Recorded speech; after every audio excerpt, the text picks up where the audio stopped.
Hello students, today we will continue our discussion of mensuration exercise 13.2 introduction. Students, first of all in this video we will discuss about region and areas. हम लोग पहले ये समझेंगे reason क्या होता है और एरिया क्या होता है। मतलब रीजन या फिर एरिया एक ही बात होता है। कुछ स्टैंडर्ड फिगर की बात करें, जैसे रेक्टेंगल है, ये आपका rectangle A B C D, ये कोई रेक्टेंगल है तो इसके अंदर जो भी पोर्शन प्रेजेंट होगा उसे हम लोग कहेंगे इंटीरियर ऑफ द फिगर। क्या कहेंगे? इसके अंदर जो पोर्शन प्रेजेंट होगा, इंटीरियर जो इनक्लोज होगा इस बाउंड्री के द्वारा, उसे हम लोग कहेंगे इंटीरियर ऑफ द फिगर। या फिर ये सर्किल ले लिया, सर्किल के अंदर जो भी रीजन प्रेजेंट होगा उसे हम लोग क्या कहेंगे? Interior of the figure. क्या कहेंगे बेटा? Interior of the figure. या फिर ट्राइंगल ले लेते हैं। ट्राइंगल एक ऐसा फिगर होता है जिसमें 3 साइड्स होती हैं, तो ट्राइंगल के केस में जो अंदर वाला रीजन होगा इसके, वो हम लोग क्या डिफाइन करेंगे? Interior of the figure. Same way में स्क्वायर एक ऐसा फिगर होता है जिसमें ऑल साइड्स इक्वल होती हैं। अगर मान लो ये साइड हमारी x मीटर है तो ये भी साइड x मीटर रही होगी, ये भी साइड x मीटर रही होगी एंड ये भी साइड x मीटर रही होगी। ये हेक्सागन है। हेक्सागन एक ऐसा फिगर होता है जिसमें 6 साइड्स प्रेजेंट होती हैं। और आपका इसकी प्रॉपर्टीज़ क्या होती हैं बेटा, वो हम लोग हायर क्लासेस में पढ़ेंगे। इसके जो वर्टिसेस वाले एंगल्स होते हैं वो 90 डिग्री के होते हैं और अपोजिट साइड्स कैसी होती हैं? इक्वल्स होती हैं। अगर मान लो ये x मीटर है तो ये भी x मीटर रहा होगा, ये y मीटर है तो ये भी y मीटर रहा होगा लेंथ। क्या है बेटा? In each of our enclose part of the plane which is called interior of the figure. क्या ना, जो किसी भी फिगर में जो अंदर वाला पोर्शन होता है उसे हम लोग इंटीरियर ऑफ द फिगर कहते हैं। The interior along with its boundary is called region of the area of that figure. कह रहे हैं आपका जो इंटीरियर फिगर होता है, इंटीरियर होता है जो बाउंड्रीज के द्वारा पूरा क्लोज रहता है, घिरा रहता है, उसे हम लोग रीजन कहें या फिर एरिया कह सकते हैं। रीजन या फिर एरिया। स्टूडेंट्स, 6th स्टैंडर्ड पे हम लोग ओनली डिस्कस करेंगे area about rectangle and square. इस क्लास में हम लोग रेक्टेंगल का एरिया देखेंगे क्या होता है और एरिया ऑफ स्क्वायर देखेंगे क्या होता है। तो first of all we discuss about area of rectangle. तो फर्स्ट ऑफ ऑल एडिंग डालेंगे area of rectangle. Area of rectangle क्या होता है समझते हैं थोड़ा सा। फर्स्ट ऑफ ऑल हम लोग ड्रॉ करते हैं रेक्टेंगल का फिगर। इस टाइप से होता है। ये रेक्टेंगल हो गया A B C and D. अगर ये लेंथ आपकी है और ये ब्रीथ है तो इसका एरिया अगर हम लोग निकालना चाहें, area of rectangle A B C equal to हो जाएगा length into breadth. Length into breadth. ये आपके लिए क्वेश्चंस के लिए जड़ी बूटी है, इसे आप याद करें, मेमोराइज करें इस फॉर्मूले को। ये फार्मूला आपका डायरेक्टली एप्लीकेबल होगा एक्सरसाइज में। अब हम लोग समझ लेते हैं एरिया ऑफ स्क्वायर क्या होता है। तो एरिया ऑफ स्क्वायर हेडिंग डालेंगे, area of square. Area of square क्या होता है समझते हैं इस बात को। Square first of all figure कैसा होता है? एक ऐसा फिगर जिसकी ऑल साइड्स कैसी हों, इक्वल हों, उसे हम लोग स्क्वायर कहेंगे। A B C D. अगर ये हमारी लेंथ है, ये लेंथ है और तो ये आपकी ब्रीथ भी लेंथ होगी। क्या होगी बेटा? ये ब्रीथ होगी। मान लो इसकी ये चौड़ाई होगी। अब इसमें क्या है, जितनी लेंथ है उतनी ब्रीथ है। In case of square, square के लिए क्या होता है? लेंथ इक्वल टू होता है ब्रीथ। तो अगर हम लोग इसके फॉर्मूले को ध्यान से देखें तो area of square becomes length into breadth. अब हम लोग क्या करेंगे, ब्रीथ लेंथ को लेंथ ही रखेंगे और ब्रीथ भी लेंथ के इक्वल है तो यहाँ पे लिखेंगे लेंथ। तो ये क्या हो जाएगा बेटा, ध्यान से अगर हम लोग चेक करें तो area of square equal to क्या हो जाएगा, लेंथ स्क्वायर। लेंथ को अगर हम लोग सिंपली साइड कह दें, ए बी एक साइड है, तो area of square equal to हो जाएगा साइड स्क्वायर। ये फार्मूला हो गया एरिया ऑफ स्क्वायर का, इसे आप याद करें। Students please pause the video and note it down. Students, regarding mensuration for the conversion we need these units of the areas। क्या क्या बेटा, 100 millimetre square equal to 1 centimetre square होता है और 100 millimetre square equal to 1 decimetre square होता है। 100 decimetre square equal to 1 metre square होता है और 100 metre square equal to 1 decametre square होता है। 100 decametre square equal to 1 hectometre होता है, 1 हेक्टोमीटर स्क्वायर होता है and 100 decametre square equal to 1 kilometre square होता है। These units are very important regarding the conversion. इस वजह से हम लोगों को ये याद रखनी चाहिए। अब हम लोग बढ़ते हैं अपने एग्जाम्पल्स की तरफ। जो कॉन्सेप्ट हम लोगों ने पढ़े हैं उन्हीं पे बेस्ड कुछ एग्जाम्पल्स करेंगे। तो first of all first example इसका करते हैं बेटा, find the area of rectangle whose length is 30 metre and breadth is 15 metres. कह रहे हैं एक ऐसा रेक्टेंगल जिसकी लेंथ कितनी है, जिसकी लेंथ और ब्रीथ हम लोगों को गिवन है। लेंथ हम लोगों को गिवन है 30 मीटर एंड ये लेंथ गिवन है एंड ब्रीथ गिवन है 15 मीटर। हम लोगों को क्या फाइंड आउट करना है, एरिया फाइंड आउट करना है। तो लेंथ को L से डिनोट करा जाता है, 30 मीटर गिवन है एंड ब्रीथ को B से डिनोट करा जाता है, 50 मीटर गिवन है। एरिया का फॉर्मूला हमें नॉन होता है, area of rectangle equals to होता है L into B. After multiplying 30 into 15 3 जा कितना हो जाएगा 450। इसका मल्टीप्लाई करेंगे तो नहीं, 1 मिनट, 15 30 45, ठीक। मीटर की बात चल रही है तो मीटर स्क्वायर। ये क्वेश्चन नंबर आपका एग्जाम्पल हो गया। अगर यहीं पर हम लोग वेरिएशन करें थोड़ा सा, अगर मान लो एक ऐसा रेक्टेंगल है जिसकी लेंथ हो L आपको 30 मीटर गिवन है एंड ब्रीथ कितनी गिवन है आपको, ब्रीथ मान लो आपको गिवन है 25 मीटर। अब आपसे कहा जाए इसके अंदर वाला पोर्शन का जो एरिया होगा, जो अंदर वाला पोर्शन होगा वो कितना होगा, तो एरिया हम लोग कैलकुलेट करेंगे। तो area of rectangle equal to again apply करेंगे क्या, L इंटू बी। तो L कितना है बेटा, यहाँ पर L हमारा 30 into 25 after multiplication 750 metre square. ये एरिया कंप्लीट हुआ।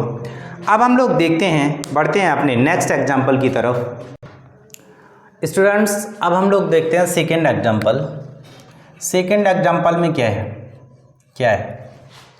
Find the length of rectangular park whose area is 779 metre square and breadth is 19 metre.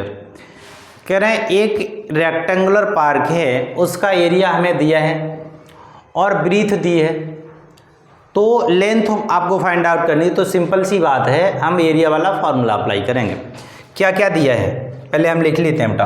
Area of park हमें दिया है, area of park equal to 779 metre square and breadth given है, breadth कितनी है, breathe equal to 19 metre है। अब हम लोग क्या करेंगे, सिंपली एरिया का फॉर्मूला अप्लाई करेंगे। Area of rectangular park equal क्या होता है, लेंथ ब्रीथ।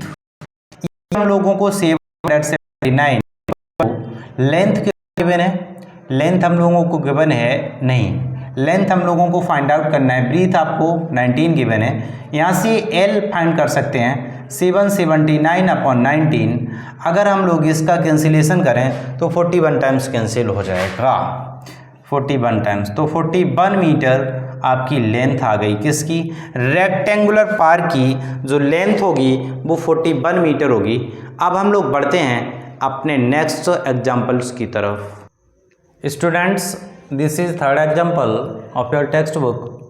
कह रहे हैं the length of a rectangular playground, एक खेलने का मैदान है। क्या है, खेलने का मैदान है जिसकी क्या कह रहे हैं, लेंथ ट्वाइस है ब्रीथ की तुलना में।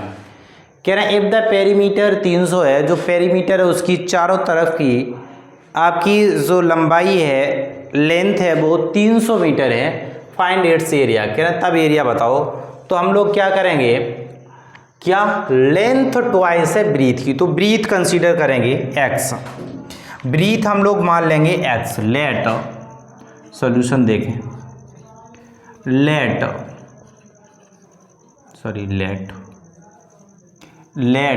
ब्रीथ ऑफ रेक्टेंगल या रेक्टेंगुलर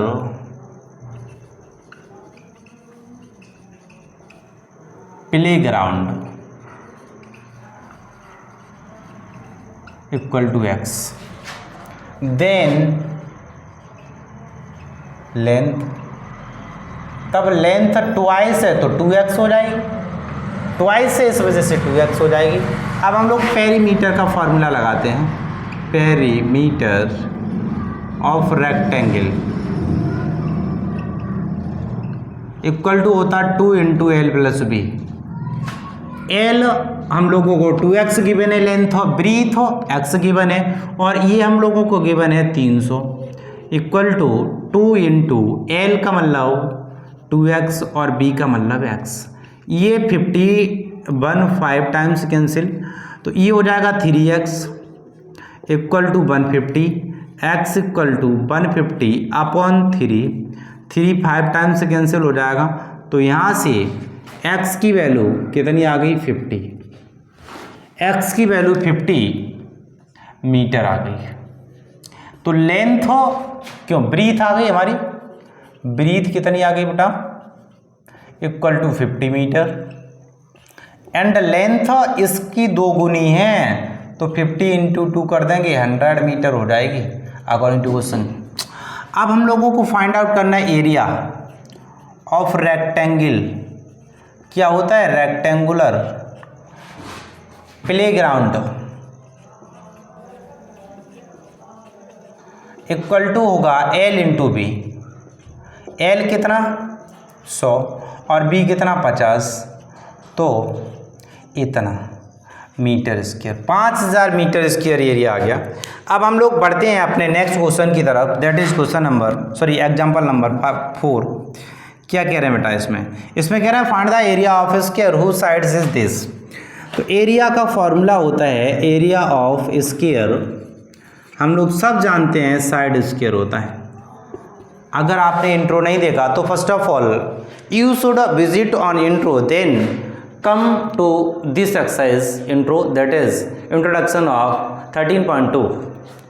तो साइड स्क्वायर करेंगे, तो साइड स्क्वायर कितना है 25 square equal to 625 centimetre square. Area find out कर लिया हम लोगों ने, एरिया ही फाइंड आउट करना था। अब हम लोग बढ़ते हैं अपने नेक्स्ट एग्जाम्पल की तरफ, that is example number 5। Find the side of square whose area is this. कह रहा है साइड हम लोगों को पता करनी है, अगर एरिया दिया है तो एरिया ऑफ स्क्वायर वाला फॉर्मूला अप्लाई करना पड़ेगा, इक्वल टू होता है side square. Area of square हम लोगों को 144 गिवन है, इक्वल टू साइड स्क्वायर। तो साइड यहाँ से निकाल लेंगे 144 अंडर रूट, तो साइड कितनी आ जाएगी यहाँ से 12 सेंटीमीटर, 12 सेंटीमीटर नहीं मीटर, बिकॉज ऑफ मीटर में गिवन है। बढ़ते हैं अपने नेक्स्ट एग्जाम्पल की तरफ। Before that students please pause the video and note it down. Student this is 6th question of your text book. इसमें हम लोगों को क्या करना है देखते हैं।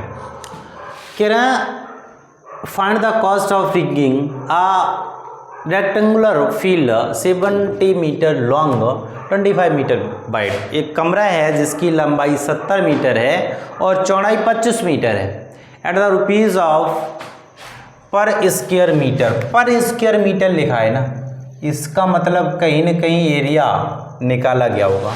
तो first of all we will find the area of rectangle and then यहाँ से हम लोगों को हिंट मिल रही है पर मीटर, इसका मतलब पेरीमीटर की बात करी गई होगी। तो हम लोग first of all area find करेंगे। लेंथ हम लोगों को L इक्वल टू गिवन है 70 मीटर एंड ब्रीथ गिवन है 25 मीटर। एरिया का फॉर्मूला होता है area of rectangular field. Rectangular field का एरिया होता है L इंटू बी। अगर हम लोग लेंथ को ब्रीथ से मल्टीप्लाई करें तो क्या मिल जाएगा, हम लोगों को एरिया मिल जाएगा। तो एरिया मिल जाएगा, तो एरिया अगर हम लोग निकालना चाहें तो 70 इंटू 25। अगर इसका दोनों का मल्टीप्लिकेशन करें, किसका 70 इंटू 25 का, तो 25 सत्ते कितने होते हैं, ये मल्टीप्लाई करने के बाद हो जाएगा 1750। किस में बात चल रही, मीटर में, तो मीटर स्क्वायर। अब हम लोग अगर ध्यान से चेक करें तो 1 मीटर स्क्वायर की जो कॉस्ट है वो कितनी है, 15 रुपये है। मीटर स्क्वायर कॉस्ट कितनी है बेटा, 15 रुपीज़। तो हम लोग 1750 मीटर स्क्वायर की कॉस्ट अगर निकालना चाहें तो 15 इंटू 70 50। अगर हम लोग इन दोनों क्वांटिटीज़ का मल्टीप्लाई करें तो 26,250 कितना हो जाएगा, 26,250 रुपये। अब हम लोग करते हैं इस पार्ट को सॉल्व, तो उसके लिए perimeter, then perimeter of rectangle क्या होता है, पेरीमीटर ऑफ रेक्टेंगल ये होता है 2 times L plus B। Perimeter of rectangle आपको गिवन है कितना बेटा, 23 equal to 2 times L plus B। L हम लोगों को 70 और B 25। अगेन क्या करेंगे, नहीं, पेरीमीटर हम लोगों को गिवन नहीं है, पेरीमीटर तो फाइंड करनी है। तो अगर हम लोग 2 का मल्टीप्लाई करें किस में, 95 में, तो कितना हो जाएगा, 95 में 2 का मल्टीप्लाई करें तो 190 मीटर। अब हम लोगों को कॉस्ट पता करनी है, तो since 1 metre fencing cost equal to कितनी है, इक्वल टू हम लोगों को 20 रुपीज़ गिवन है, 23 rupees 23। Then cost of 190 metre of fencing 23 into 190। अगर हम लोग इन दोनों क्वांटिटीज़ का मल्टीप्लाई करें तो आ जाएगा 4370 rupees. It is your final answer. Students बढ़ते हैं अपने नेक्स्ट एग्जाम्पल की तरफ। नेक्स्ट एग्जाम्पल में क्या कहा जा रहा है देखते हैं कैसे सॉल्यूशन इसका दिया जाए। कहना है Kamal want to cover a floor of the room this आपकी डायमेंशन गिवन है एंड स्क्वायर टाइल, एक स्क्वायर टाइल है जिसकी डायमेंशन ये गिवन है, find the number of tile. तो फर्स्ट ऑफ ऑल हम लोग एरिया निकाल लेंगे दोनों का और दोनों का आपस में डिवाइड अगर कर दें तो आपको रिक्वायर्ड नंबर ऑफ टाइल्स मिल जाएंगी। Therefore area of floor of room equal to होता है L इंटू बी। अगर L इंटू बी होता है तो लेंथ तो हमें 20 गिवन है, ये क्या है लेंथ और ये क्या है ब्रीथ। तो लेंथ हमें 20 गिवन है और ब्रीथ 5 गिवन है। 20 का मल्टीप्लाई करें तो हो जाएगा 100, कितना मीटर स्क्वायर। ठीक, अब हम लोग area of square tile equal to side square. तो साइड हम लोगों को गिवन है कितना, साइड हम लोगों को गिवन है कितना बेटा 0.05 square equal to 0.5 into 0.5 equal to 0.25 किसमें है मीटर में, तो हो जाएगा मीटर स्क्वायर। अब हम लोगों को number of required tile find out करनी है। तो number of required tiles equal to area of floor upon area of square tile. हम लोगों को ये करना है। तो एरिया ऑफ फ्लोर हम लोग निकाल चुके हैं, अभी 100 निकाला, एंड एरिया ऑफ टाइल हम लोगों ने 0.25 कैलकुलेट करा। After removing decimal we get this expression. 25 से 25 चौका 100 तो 400। नंबर ऑफ टाइल्स कितनी हो गई 400। स्टूडेंट्स हम लोगों ने इसके जो एग्जाम्पल्स थे अच्छे वो कवर कर लिए हैं। नेक्स्ट टाइम हम लोग डिस्कस करेंगे एक्सरसाइज 13.2। तब तक के लिए हंसते रहिए, मुस्कुराते रहिए, देखते रहिए इंडिया सेट ऑफ लर्निंग। जय हिंद।